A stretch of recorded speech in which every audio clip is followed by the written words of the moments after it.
ये सिर्फ 5 उंगली का खेल है। आप सुनते होंगे CAA, NRC, NPR और सोचते होंगे ये खेल क्या है, इतने सब शब्द हैं, समझ नहीं आता। वैसे बड़ा साधारण सा खेल है। मैं आपको समझा देता हूं। ये सिर्फ 5 उंगली का खेल है। 5 उंगली की यात्रा समझ लीजिए, ध्यान से समझिएगा और फिर समझाइएगा भी दूसरों को। ये यात्रा शुरू होगी सबसे छोटी उंगली से। बड़ा साधारण सा काम होगा।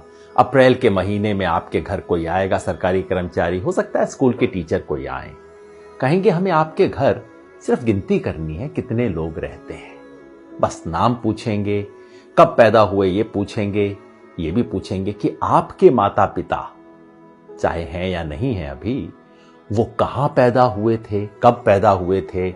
आधार कार्ड का नंबर मांगेंगे, ड्राइविंग लाइसेंस मांगेंगे, कोई प्रमाण नहीं मांगेंगे। उस वक्त आपको लगेगा छोटा सा मामला है। ये छोटी उंगली का पहला कदम ये है NPR वाली छोटी सी उंगली। फिर दूसरी उंगली ये D वाली उंगली है। D क्यों?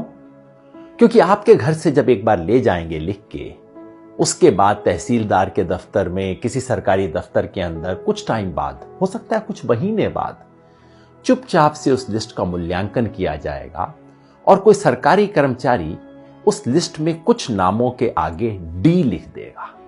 D का मतलब डाउटफुल। डाउटफुल का मतलब संदेहास्पद, जिस पर शक है।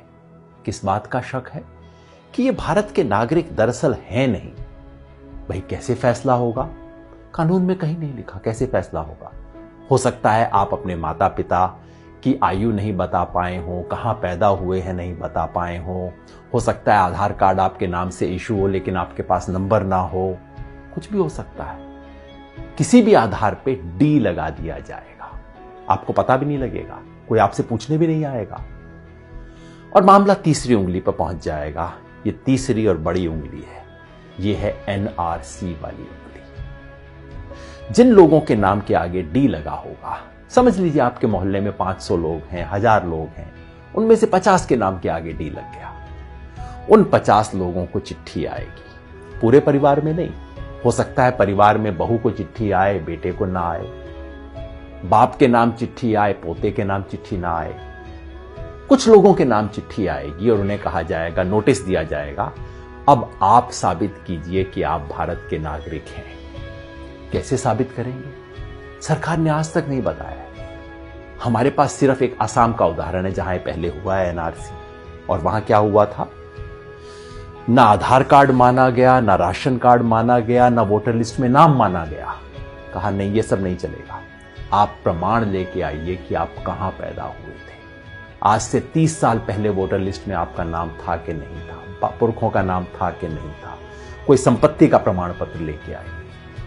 साधारण लोग कहां से जुटाएंगे प्रमाण पत्र? इसके आधार पे उनमें से कुछ लोगों ने जो आधार अपने प्रमाण पत्र नहीं दे पाएंगे, उनका मामला चौथी उंगली पे पहुंच जाएगा। ये चौथी उंगली है फॉरेनर्स ट्राइब्यूनल की। यानी कि कहा जाएगा उस 50 में से समझ लीजिए 10 लोग बच गए जो प्रमाण नहीं दे पाए, जिनके पास कागज नहीं है, 15 लोग बच गए।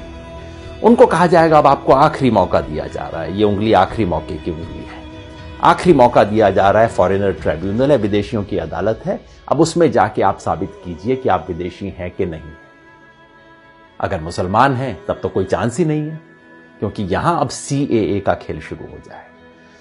अगर मुसलमान हैं, आपको विदेशी माना गया है, तो अब आप तो विदेशी हैं ही हैं, चाहे आपके बाप दादा यहां पे 500 साल से, 1000 साल से रहते आ रहे हैं। अगर मुसलमान नहीं भी हैं तो पता है क्या है, आपको ये साबित करना पड़ेगा कि आप बांग्लादेश, पाकिस्तान, अफगानिस्तान से आए। अब आप सोचिए, बिहार यूपी में रहने वाले लोग, नेपाल की तराई में रहने वाले लोग, श्रीलंका में रहने वाले लोग, श्रीलंका के पास तमिलनाडु में रहने वाले लोग कहां से साबित करेंगे भाई कि हम पाकिस्तान से आए, बांग्लादेश से आए, अफगानिस्तान से आए?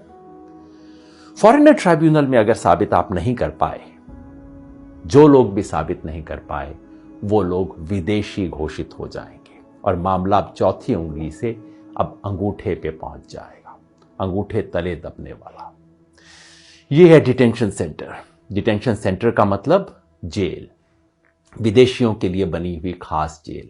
भारत सरकार इसके नियम बना चुकी है। डिटेंशन सेंटर आसाम में बन चुका है, कर्नाटका में काम करना शुरू कर चुका है, बाकी 10 राज्यों में बन रहे हैं डिटेंशन सेंटर। जिस व्यक्ति के पुरखे पता नहीं कब से यहां पे रहते आ रहे होंगे, उसे अपनी ही मिट्टी में विदेशी बना के डिटेंशन सेंटर में डाल दिया जाएगा। यह है खेल। शुरू होगा छोटी उंगली से, एनपीआर से, और खत्म होगा कुछ लोगों के लिए। हो सकता है 1000 में से 1 लोग, हो सकता है 1000 में से 2 लोग डिटेंशन सेंटर में बने। क्या ये चाहते हैं? अगर नहीं चाहते तो इसे रोकने का एक ही तरीका है। ये 5 उंगली का खेल कैसे रुकेगा? जैसे ही पहली उंगली मोड़ने की कोशिश हो, आप 5 उंगलियां कर लीजिए बंद, मुट्ठी लीजिए कस और उठा दीजिए अपना हाथ। विरोध करना होगा, यानी कि जब पहली उंगली उठे एनपीआर वाली, एनपीआर का बायकॉट करना होगा। पूरे देश में जो नागरिकता संशोधन के बारे में आंदोलन चल रहे हैं, उन सब ने मिलकर कॉल दिया है। हम भारत के लोग, we the people of India, जो देश के 120 से ज्यादा संगठनों ने इकट्ठा होकर बनाया है, सब ने कहा है कि एनपीआर का बायकॉट करें। यानी कि जब आपके घर में कोई टीचर आए, कोई सरकारी कर्मचारी आए एनपीआर का डेटा लेने, प्यार से बात कीजिए, इससे बुरा बात करने की जरूरत नहीं। पानी पिलाइए, चाय पिलाइए, नमकीन भी खिलाइए। नमक खिलाना बहुत जरूरी है, क्योंकि ये संविधान का नमक खाते हैं, याद दिलाना है। ये कर्मचारी इस देश के कर्मचारी हैं, किसी पार्टी के नहीं है। सब कुछ दीजिए, प्यार से कीजिए, लेकिन कागज नहीं लिखवाएं। कागज में कोई सूचना नहीं देंगे, क्योंकि एक बार सूचना दी फिर मामला आपके हाथ से बाहर। कागज नहीं लिखवाएं। और अगर वो कहें कि ये तो कानून है, आपको करना पड़ेगा, उन्हें प्यार से कहिए, मास्टर जी आपकी बड़ी इज्जत करते हैं, लेकिन क्या करें, महात्मा गांधी की इज्जत थोड़ा ज्यादा करते हैं। इस देश के राष्ट्रपिता ने कहा था कि अगर कोई असंवैधानिक, अन्यायपूर्ण कानून है, उसका विरोध करना हमारा अधिकार ही नहीं, हमारा कर्तव्य भी है, हमारा हक भी है, हमारा फर्ज भी है। इसी रास्ते पे हमें चलना होगा। याद रखिए, हम संविधान बचाने निकले। एक हाथ में तिरंगा, दूसरे में संविधान, मन में अहिंसा और जन गण मन का गान। इसी रास्ते पे हमें चलना है। ये लड़ाई में हम लड़ेंगे और निश्चित जीतेंगे।